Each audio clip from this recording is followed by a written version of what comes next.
नमस्कार, India news की खास मुलाकात में आपका स्वागत है। मैं हूं प्रभु पटेरिया। आज हम मिलेंगे मध्य प्रदेश की उस हस्ती से जिसने सियासत का पहला पाठ कॉलेज कैंपस में सीखा। मध्य प्रदेश की राजनीति में उन्होंने अपना एक अलग मुकाम बनाया है। पिछली कांग्रेस सरकार में वो मंत्री थे और उसके बाद बनी भारतीय जनता पार्टी की सरकार में भी वे मंत्री हैं। खास बात यह है कि सरकार भले बदल गई हो, लेकिन उनके विभाग ज्यों के त्यों हैं। उनके एक विभाग के पास अभी खासा जिम्मा आ गया है। प्रदेश का उत्तरी इलाका बाढ़ की चपेट में है और राजस्व महकमा बाढ़ से जूझ रहे लोगों की मदद करने में लगा हुआ है। खुद मंत्री जी भी इसी काम में लगातार जुटे हुए हैं। तो आइए मुलाकात करते हैं प्रदेश के राजस्व और परिवहन मंत्री गोविंद सिंह राजपूत से।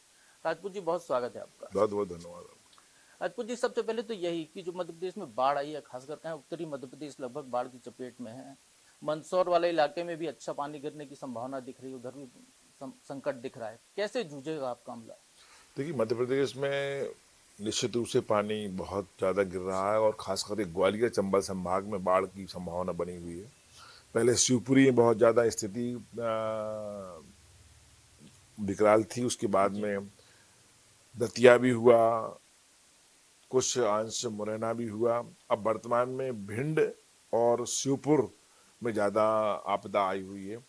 जो भी बन रहा है, सरकार पूरे तरीके से पल पल का अपडेट माननीय मुख्यमंत्री जी ले रहे हैं। सुबह मीटिंग करते हैं, शाम मीटिंग करते हैं और मैं कल वो हेलीकॉप्टर से पूरा का पूरा हवाई सर्वे भी उन्होंने किया। आज भी वो हेलीकॉप्टर से निकलने वाले थे, मौसम क्योंकि खराब है और हो सकता है निकल गए होंगे। तो जो भी बन रहा है, सरकार पूरे तरीके से बाढ़ पीड़ितों के साथ न केवल खड़ी है बल्कि हर संभव उनका वो प्रयास कर रही है जो उनको आवश्यकता है। कलेक्टरों को स्पष्ट निर्देश दिए हैं, कलेक्टरों से अपडेट मैं भी ले रहा हूं, मैं जितना बन सकता है बन रहा है, मुख्यमंत्री जी तो ले ही रहे हैं कि राहत कैंप लगाए जाए। राहत कैंपों में अच्छी से अच्छी खाने पीने की व्यवस्था की जाए, दवाइयों की व्यवस्था की जाए, कपड़ों की व्यवस्था की जाए। हैंडपंप वगैरह टूट गए, पानी गंदा हो गया है, शुद्ध पानी की व्यवस्था की जाए। भोजन के पैकेट भी वितरित भोजन के पैकेट तो वहां भी बनवाए जा रहे हैं, राहत कैंपों में खाना बन रहा है। राहत कैंपों के अलावा हेलीकॉप्टर से भोजन भिजवाया जा रहा है। आज अभी शिवपुर के लिए ग्वालियर से हेलीकॉप्टर रवाना हुआ है, वहाँ भोजन सामग्री भिजवाई जा रही है। कुछ भोजन सामग्री शिवपुर में रास्ता टूट गया है, रास्ता आवागमन बंद हो गया है, तो उससे परेशानी हो रही है। फिर भी एक ट्रक में लाद कर मुरैना से बहुत सारे बिस्किट, नमकीन, सैंडविच वगैरह जो ऐसी चीज़ें हैं जो आवश्यकता के अनुसार उनको भेजी गई हैं। तो जो भी बन रहा है, सरकार पूरे तरीके से आम जनता के उन बाढ़ पीड़ितों के साथ खड़ी हुई है। मुख्यमंत्री लगातार हेलीकॉप्टर से दौरे कर रहे हैं, जायजा ले रहे हैं। गृह मंत्री भी खुद नाव में बैठकर उस क्षेत्र में पहुंचे। तो आपने क्या जिम्मा यहाँ कंट्रोल रूम का संभाल रखा है कि पूरे यहाँ से बैठ के पूरे प्रदेश की मॉनिटरिंग? हमारे आपदा राजस्व विभाग में मुख्यमंत्री जी का निर्देश था कि मैं आपदा कंट्रोल रूम में रहूं, तो हमारा आपदा कंट्रोल रूम अपडेट है और मैं लगातार बैठकर पूरे जहां जहां भी नुकसान हुआ है उस नुकसान का सर्वे की चिंता भी हम लोगों को भी है। कहाँ कहाँ जो घटनाएं घट रही हैं वो अपडेट ले रहे हैं और जो बन रहा है यहाँ से निर्देश भी दे रहे हैं और मुख्यमंत्री के निर्देशों का पालन भी कर रहे हैं। अब भिंड आपका प्रभार का जिला है, वहाँ क्या स्थिति है? भिंड में 50 गांव करीब डूब में हैं। अभी तक मेरी बात हुई 25 गांव में रेस्क्यू चल रहा है और करीब 20 से 25 राहत कैंप चल रहे हैं। सेना के हेलीकॉप्टर भी वहाँ लगे हुए हैं। अब पानी थोड़ा सा कम हुआ है लेकिन स्थिति अभी सामान्य नहीं है।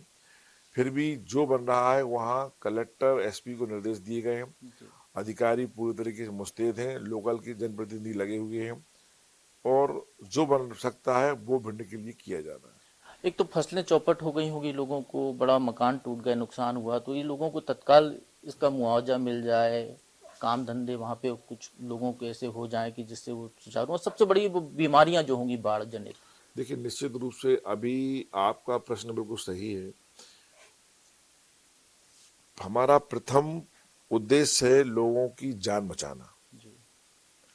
जान बचाने के लिए सारे प्रयास, जो लोग अभी हमारे बाढ़ में घिरे हुए हैं उनको रेस्क्यू के द्वारा हम लोग निकाल रहे हैं। कई लोग ये कह रहे हैं कि हम सुरक्षित हैं, हमको खाना भर भिजवा दो, पानी उतर जाएगा तो हम निकल जाएंगे। तो पहली सरकार का फोकस सब लोगों की जान बचाने में है, लोगों को भोजन पानी की व्यवस्था कराने में है, उनको सुरक्षित निकालने में है। सेकेंड पार्ट जहाँ तक है वो आता है, बहुत सारे लोगों के मकान गिर गए हैं, बहुत सारे लोगों की फसल नष्ट हो गई है, बहुत सारे लोगों की पशु हानि हुई है, और बहुत सारे लोगों के कई कई जगह लोग घायल भी हुए हैं, कुछ जगह लोग मृत भी हुए हैं। तो ये सारी जो आपदा से परेशानी हुई है, इसको लेकर हमारे राजस्व विभाग के RBC 64 में जो प्रावधान हैं, उस प्रावधान के अनुसार उनको सहायता मुहैया कराई जाएगी। चूंकि अभी पानी गिर रहा है और ऐसी स्थिति में एक्चुअल सर्वे नहीं हो सकता, हम चाहते हैं कि थोड़ा सा पानी का जल स्तर घटे, ऊपर का पानी गिरना कम हो, ये स्थिति थोड़ी सी सामान्य हो, हमारे पटवारी RI तहसीलदार लग जाएंगे और पूरा का पूरा सर्वे का आकलन करने के बाद हम माननीय मुख्यमंत्री जी के सामने रखेंगे, और उसके बाद में अधिक से अधिक जो भी आर्थिक सहायता हो या विपदा में, प्राकृतिक विपदा में जो भी सहायता हो, वो सारी सहायता उनको मुहैया कराई जाएगी। पिछली सरकार में भी आप इसी विभाग के मंत्री थे और मुझे याद है कि उस समय भी बाढ़ आई थी। तब और अब में जो बाढ़ प्रबंधन है वो लोगों को राहत और बचाव कार्य में, इसमें क्या अंतर इस देखते बार हैं? थोड़ी ज्यादा बाढ़ आई हुई है। पिछले साल मंदसौर में बार थोड़ा सा प्रकोप था, मंदसौर में ज्यादा था। मैंने वहाँ सर्वे भी किया था, हवाई हेलीकॉप्टर से मैं गया था और कई दिन वहाँ मैंने घूमा भी था।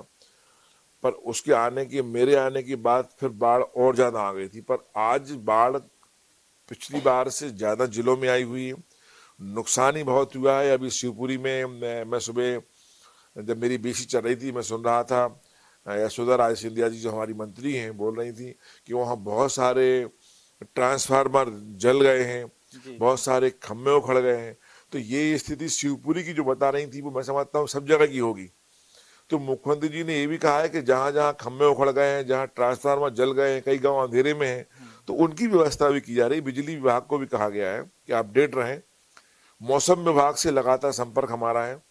मौसम विभाग का कहना है कि अभी 48 घंटे और स्थिति सामान्य होने की स्थिति में नहीं है। तो जो भी बन रहा है, प्रधानमंत्री जी से मुख्यमंत्री जी की बात हो रही है, अमित शाह जी से बात हो रही है, रक्षा मंत्री जी पूरा सहयोग कर ही रहे हैं, नड्डा साहब से बात हो रही है। तो कहने का तात्पर्य ये, केंद्र सरकार भी पूरे की पूरा सहयोग मध्य प्रदेश सरकार को कर रहा है, और मध्य प्रदेश सरकार में सारे लोग एक साथ एकजुट होकर काम कर रहे हैं। मुख्यमंत्री जी के चाहे मंत्री हों, अधिकारी हों, कमिश्नर हों, कलेक्टर्स हों, IG हों, हमारा रेवेन्यू विभाग का अमला हो, सारे लोग एक ही लक्ष्य है इस समय कि लोगों को इस मुसीबत से निकाला जाए। एक बात होती है आपदा में अवसर, और एक मामला होता है आपदा में राजनीति। चूंकि आपकी सरकार काम कर रही है, आपकी पार्टी के लोग भी वहां पर राहत बचाव के कार्य में लगे हुए हैं, मदद कर रहे हैं लोगों की। ऐसे में राजनीति का क्या योगदान दिखता है आपको? कांग्रेस की तरफ से लगातार आरोप लगाए जा रहे हैं, भारतीय जनता पार्टी की तरफ से ये कहा जा रहा है कि कांग्रेस राजनीति करती है बाढ़ की स्थिति में। देखिए, कांग्रेस का और विपक्ष का काम ही आरोप लगाना होता है, लेकिन मैं चाहता हूं कि एक अच्छा विपक्ष वो होता है जो इस प्रकार की परेशानियों में जनता के साथ खड़ा हो। भारतीय जनता पार्टी की सरकार जो कर रही है वो जनता को दिख रहा है, मीडिया को भी दिख रहा है, और मुख्यमंत्री शिवराज सिंह चौहान जी इतने संवेदनशील मुख्यमंत्री हैं जी कि वो दिखाने का काम नहीं, बेसिक काम करते हैं। मैं उनके जब साथ मीटिंग में बैठता हूं तो उनके चेहरे के भाव देखता हूं कि वो बहुत दुखी रहते हैं। इस समय उन्होंने सारा काम छोड़ दिया है, सिर्फ आपदा में लग गए। तो वो ही नहीं, उनकी पूरी टीम काम कर रही है, और जो काम हो रहा है आप देख रहे हैं, कहीं से कोई अप्रिय घटना नहीं घटी। इतने जल्दी रक्षा विभाग के हेलीकॉप्टर आ गए, 5 हेलीकॉप्टर खड़े हुए ग्वालियर में, जो जैसे ही मौसम ठीक होता उड़ान भर रहे हैं। कल हमारे गृह मंत्री जी स्वयं फंस गए थे, जी उनका गृह क्षेत्र दतिया, वहां गए हुए थे, आपने देखा टीवी में, अखबार, उनको रेस्क्यू करके उनको भी निकाला एयरलिफ्ट गया। करना पड़ा। तो जो बन रहा है सब कर रहे हैं, ऐसे में राजनीति नहीं होना चाहिए। इससे जुड़ा हुआ एक सवाल है कि पिछली सरकार जब थी तो उस समय की बैठकों का सिलसिला, अब की जैसा आपने कहा कि मुख्यमंत्री लगातार बैठ के ले रहे हैं, तो कई मंत्री तो ये कहते हैं जो पिछली सरकार में भी रहे अभी भी रहे कि तब अब कामकाज में बड़ा अंतर आ गया, अब तो बैठकें होती हैं, दौरे करने पड़ते हैं, तब बड़ा आराम था। देखिए, भारतीय जनता पार्टी में निश्चित रूप से काम करना पड़ता है, और जब हमारा नेता ही काम करता है, जी हम लोगों को प्रेरणा मिलती है कि प्रधानमंत्री जी स्वयं पूरे देश को चिंतित रहते हैं, हमारे मुख्यमंत्री जी स्वयं जब कोरोना महाबीमारी के समय मैंने देखा कि 5-5 घंटे सोते थे। मुख्यमंत्री जी का फोन सुबह 5 बजे आ जाता था कि भाई क्या ऑक्सीजन की क्या व्यवस्था है। तो कब कौन सी चीज पूछ लें, ये इस बात का प्रतीक है कि वो चिंतित हैं। अभी जो कैबिनेट होती है उन कैबिनेट में मैं पहली बार ऐसा देखता हूँ, पहले भी कई बार कैबिनेट अटेंड की है, कैबिनेट के पहले, हर कैबिनेट के पहले वर्तमान की जो परिस्थिति होती है उस पर वो चर्चा करते हैं। कोरोना के समय भी कोई मुद्दे हो, मुद्दे के पहले बात कोरोना की होती थी। अभी जो कैबिनेट होती है तो 5-7 मिनट पहले बात करते हैं बाढ़ की, कि कहाँ कौन देख रहा है, क्या व्यवस्था है, कमी तो नहीं है। तो एक अच्छे वातावरण में और प्रदेश की वर्तमान चिंता के साथ में कैबिनेट होती है तो निश्चित रूप से काम करने में भी अच्छा लगता है, और जो माहौल है, जो वर्तमान परिस्थिति कुशल काम करने में की इच्छा होती है। आपके परिवहन विभाग से जुड़ा हुआ एक सवाल है, महिलाओं को आत्मनिर्भर बनाने की दिशा में कुछ प्रयास वहां पर शुरू हुए हैं कि महिलाओं को कमर्शियल ड्राइविंग लाइसेंस दिया जा रहा है, उनको ट्रेनिंग दी जा रही है, ऑनलाइन लाइसेंस की व्यवस्था की जा रही है। तो ये बदलाव क्यों जरूरी आपको लग रहे हैं? देखिए, हमने छोटा सा एक प्रयोग किया था इंदौर में। वहाँ हमने ये व्यवस्था की थी कि हम महिलाओं के लिए अपने स्वयं के खर्चे से, विभाग के खर्चे से उनको ट्रेनिंग देंगे, उनको व्हीकल सिखाएंगे। महिलाएं बहुत सी खुद के काम में भी जाती हैं, पारिवारिक काम के इससे बाजार जाती हैं, या काम सर्विस में होती हैं तो 2 व्हीलर से 4 व्हीलर जाती हैं। इसका प्रयोग किया है, क्यों ना महिलाओं को ट्रेनिंग दी जाए। वहाँ इतने अच्छे परिणाम निकल कर आए। ये कई महिलाओं ने कहा कि हम कमर्शियल व्हीकल भी सीखना चाहते हैं। तो हमने पूछा क्यों, तो महिलाओं का कहना है कि जैसे विदेशों में महिलाएं ट्रक चलाती हैं, बस चलाती हैं, तो हम लोग क्यों ना चलाएं। तो मुझे बहुत अच्छा लगा। अभी हमारी कई लोग जनप्रतिनिधियों ने कहा कि आप कैंप लगाइए आदिवासी एरिया में। तो आदिवासी एरिया में भी हम ट्राइबल क्षेत्र में लगाने वाले हैं। उमरिया, शहडोल, मंडला हमने चुना हुआ है कि जहाँ झाबुआ, जहाँ हम लगाएंगे, क्योंकि मौसम थोड़ा साफ हो जाए तो वहाँ लगाएं। लगाने वाले वहाँ भी कई महिलाओं ने इच्छा व्यक्त की है। फ्री लाइसेंस हमने पहले बहुत सारे दिए ही हैं, हजारों नहीं लाखों की तादाद में लाइसेंस फ्री दिए हमने पहले। अब चूंकि हमारी कॉलेज इस समय बंद है, इस कारण हम जो हमारी बेटियों को, छात्राओं को हम लाइसेंस देते थे, थोड़ी उसमें कमी आई है। लेकिन हमारा ये फ्री लाइसेंस का काम जारी रहेगा। हमने ये भी कहा था कि जो महिलाएं पढ़ चुकी हैं, घर में काम काज करेंगी, उनको भी हम फ्री लाइसेंस देंगे। एक बड़ी समस्या कोरोना के कारण आ गई है कि बसें बहुत समय से थमी हुई हैं, बस ऑपरेटरों को नुकसान हो रहा है। यदि हम पड़ोसी राज्य की तरफ देखते हैं तो छत्तीसगढ़ में तो लोग बसों के लाइसेंस सरेंडर कर रहे हैं, जो उनको परमिट मिल रहे हैं। तो क्या मध्य प्रदेश में ऐसी कोई स्थिति यदि आती है तो आपसे निपटने के लिए तैयार है सरकार? देखिए, इतनी स्थिति तो विकराल अभी नहीं हुई है। हाँ, निश्चित रूप से नुकसान हुआ है, लेकिन बस वालों को क्या, बस हो, हवाई मार्ग हो, रेल मार्ग हो, टैक्सी हो, आम आदमी का परिवहन हर के साधन व्यक्ति यही को है। इस कोरोना महाबीमारी की किसी ने कल्पना नहीं की थी ऐसी बीमारी आएगी। तो ये अर्थव्यवस्था तो पूरे प्रदेश ही नहीं, पूरे देश नहीं, पूरे विश्व की चरमराई हुई है। लेकिन हाँ, बस वालों से मेरी बात होती रहती है, उनको जो ही बनता है हम सहयोग करते हैं। और अभी हमारी सारी बॉर्डर खुली हुई है, इसलिए महाराष्ट्र बॉर्डर के लिए हमारी सील है। स्थिति सामान्य रही तो वो भी खोल देंगे। लेकिन अब हम देख रहे हैं कि कई जिलों में अभी, दमोह में और हमारे कई जिलों में, कल दमोह में 15 केस आए। मेरी कलेक्टर से बात हुई, जी, वहाँ सागर आपके का जिले में भी प्रभारी बढ़ गए हूँ। हैं। सागर में भी हमारे बढ़ रहे हैं, बुंदेलखंड में बढ़ रहे हैं, जबलपुर में बढ़ने की बात आई है। तो कोरोना की ये महाबीमारी फिर से ना बढ़ जाए, इस तरह भी चिंता है, और सरकार पूरी तरीके से इस पर भी सचेत है। राजस्व बढ़ाने का एक मामला है प्रदेश में, क्योंकि आप लोग आत्मनिर्भर मध्य प्रदेश की दिशा में काम कर रहे हैं। कोरोना कारण रेवेन्यू जनरेशन कम हुआ है प्रदेश का। ऐसे में आपके विभाग ने जो है कलेक्टर गाइडलाइन कम कर दी, बढ़ाने का निर्णय लिया है। जो सरकार को एक फंड आता था वो कहीं ना कहीं तो घट गया है। तो ये मैनेज कैसे करेंगे? देखिए, ये मुख्यमंत्री जी का सोच है, और हम सब ने ये निवेदन भी किया था कि ऐसी स्थिति में जब सारी अर्थव्यवस्था चरमराई हुई है, तो जितना संभव हो सके उतना कलेक्टर गाइडलाइन अगर आवश्यक हो तो बढ़ाए, ना कम बढ़ाना, कहीं नहीं बढ़ाए नहीं। तो ये अच्छा निर्णय जो उन्होंने किया है, इसके लिए सबको अच्छा लगा। लेकिन ये भी है कि किसी भी सरकार को चलाने के लिए राजस्व, रेवेन्यू बढ़ाना बहुत आवश्यक है।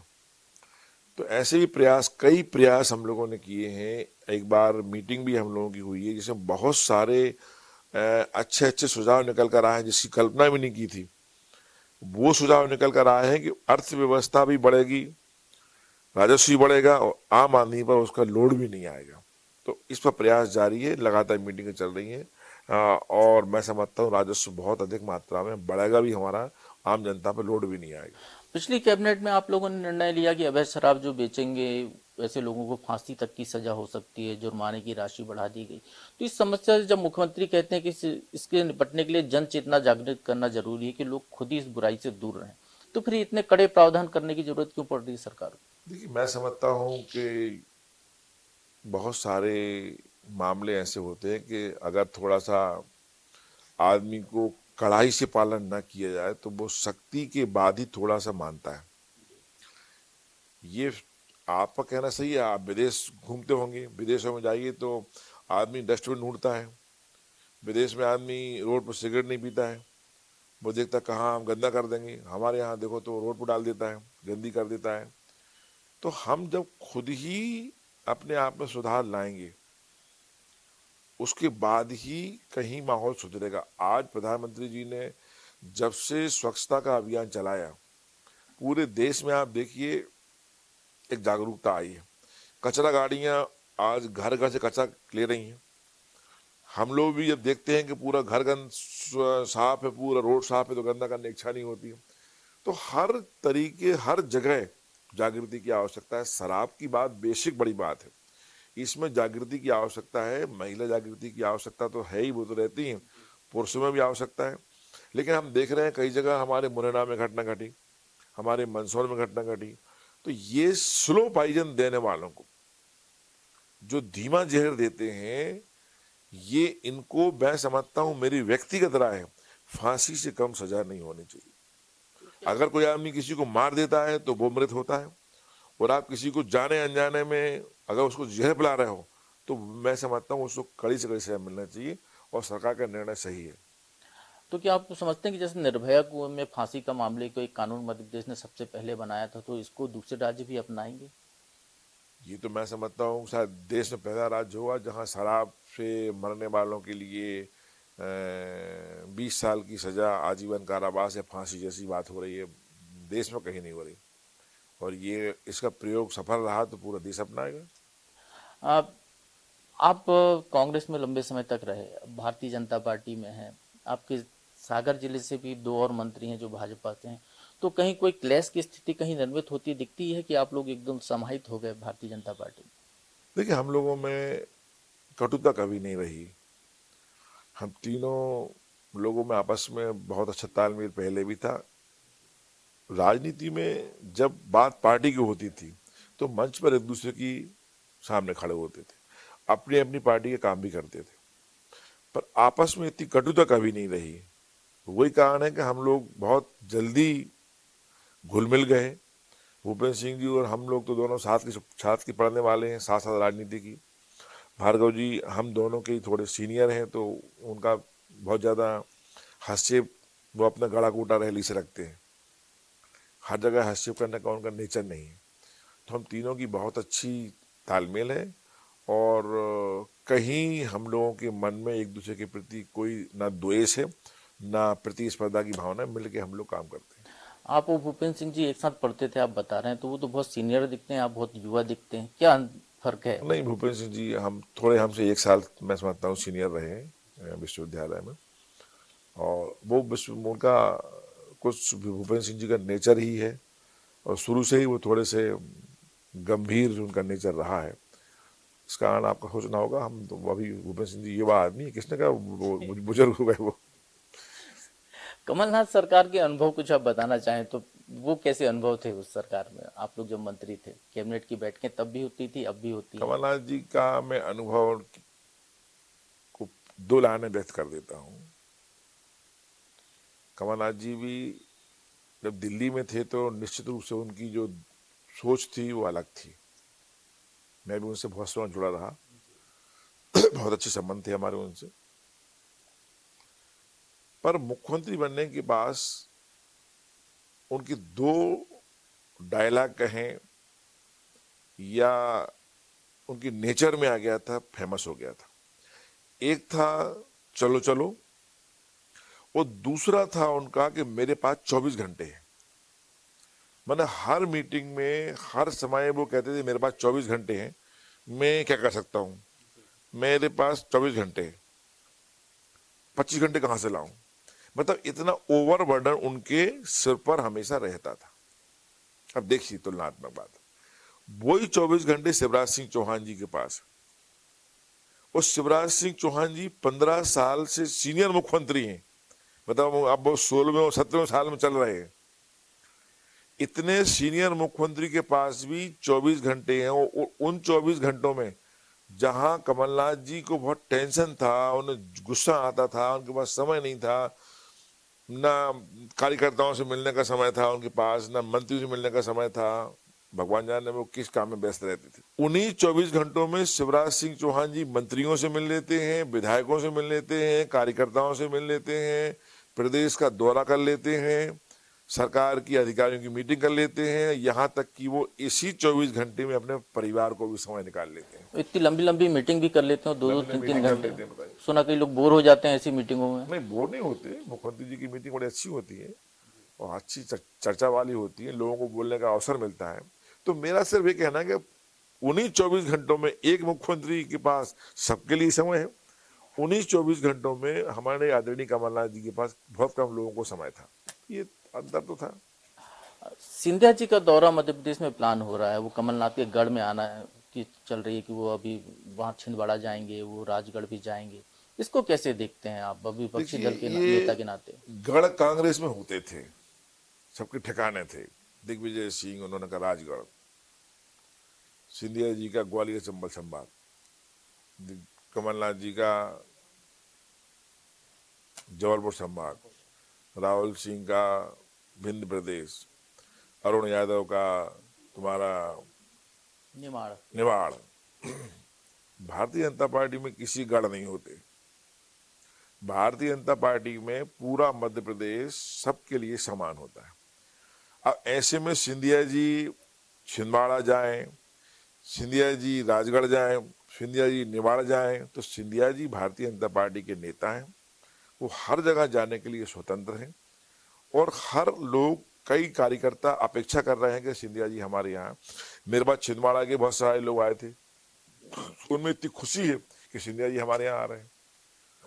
तो ये भारतीय जनता पार्टी में एक रूपता का परिणाम है कि कोई भी कहीं जा सकता है, किसी को कोई रुकावट नहीं। भारतीय जनता पार्टी में सिंधिया जी और आप लोग के आने के बाद ये कहते हैं कि कांग्रेस अब निर्गुट हो गई है, वहाँ एक छत्र नेता कमलनाथ और दिग्विजय सिंह हो गए जो उनकी जोड़ी है। भारतीय जनता पार्टी की क्या स्थिति बन रही है? भारतीय जनता पार्टी में तो कोई गुट होता ही नहीं है, सभी एक है, और सब इस समय प्रधानमंत्री जी के नेतृत्व में, अमित शाह जी के, नड्डा साहब के नेतृत्व में, और प्रदेश में हमारे बी डी शर्मा जी के और शिवराज सिंह के नेतृत्व में काम कर रहे हैं। तो कांग्रेस के नेता आरोप लगाते हैं कि भारतीय जनता पार्टी में महाराज बीजेपी बन गई, इसमें कितनी सच्चाई है? कांग्रेस वाले ये नहीं सोचते कि महाराज बीजेपी नहीं बन गई, बीजेपी में महाराज आ गए। अब कोई महाराज गुट नहीं है, सब भारतीय जनता पार्टी कार्यकर्ता हैं, और भारतीय जनता पार्टी में एक अच्छी चीज है जो मैं कई बार कह चुका हूं कि जिसमें टैलेंट है भारतीय जनता पार्टी में उसी कद्र है, जो मेहनती आदमी है भारतीय जनता पार्टी में उसी कद्र है। कांग्रेस में टैलेंट किसी व्यक्ति में है तो फिर चारों तरफ से प्लानिंग होती है कि टैलेंट को कम मार के खत्म कर देना है।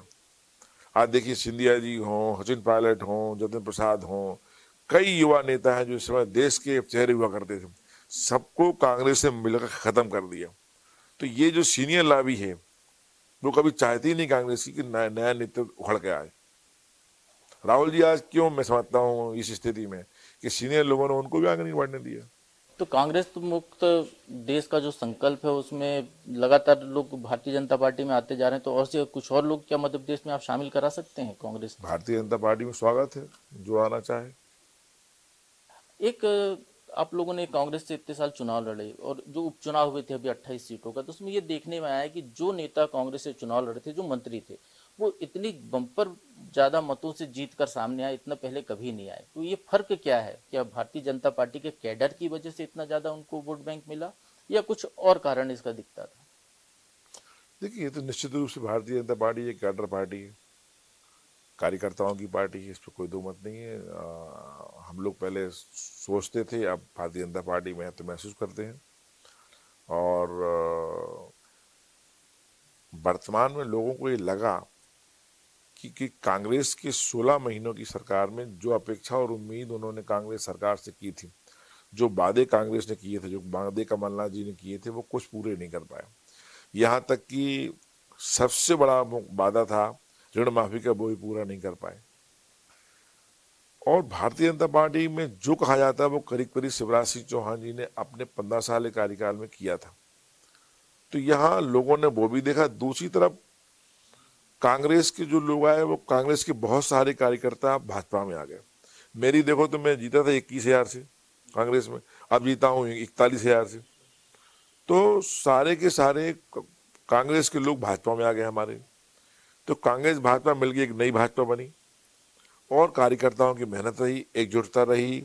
इस कारण से मैं समझता हूँ इतने बहुमत से सब लोग जीते। कोई जी अंतिम सवाल, 2023 की क्या संभावना देखते हैं? इलेक्शन 2023 यदि होता है तो क्या स्थिति आपको दिखती है? देखिए, 2023 की स्थिति स्पष्ट है।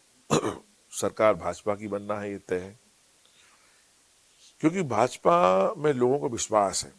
कोरोना महाबीमारी के चलते हुए इन 16 महीनों में शिवराज सिंह चौहान जी ने क्या नहीं किया। निकल नहीं पाए हम लोग, बहुत कम निकले हैं, फिर भी हर चीज को उन्होंने किया, हर स्तर पर किया हो, चाहे किसान के लिए किया हो, युवाओं के लिए किया हो। लेकिन मैं समझता हूँ कोरोना महाबीमारी से लड़ने के लिए जो प्रयास किए वो भी सफल हुए हैं। भारतीय जनता पार्टी एकजुट होकर चुनाव लड़ती हुई लड़ेगी। भारतीय जनता पार्टी पर लोगों को विश्वास है। कांग्रेस में, मध्य प्रदेश कांग्रेस की बात मैं कर रहा हूं कि ये दोनों चेहरे रहेंगे। तीसरे चेहरे के लिए ये अभी 2023 तक तो आगे आने नहीं देंगे। जो भी ये थोड़े बहुत अपने आपस में जो बड़े उत्साहित हो रहे हैं, वो उत्साहित ही रहेंगे, उन्हें पद मिलने वाला नहीं है। और ये जो जो दो चेहरे हैं, इन चेहरों से अब जनता ऊब चुकी है। नए चेहरों की तलाश में, और कांग्रेस नए चेहरा देने वाली है नहीं।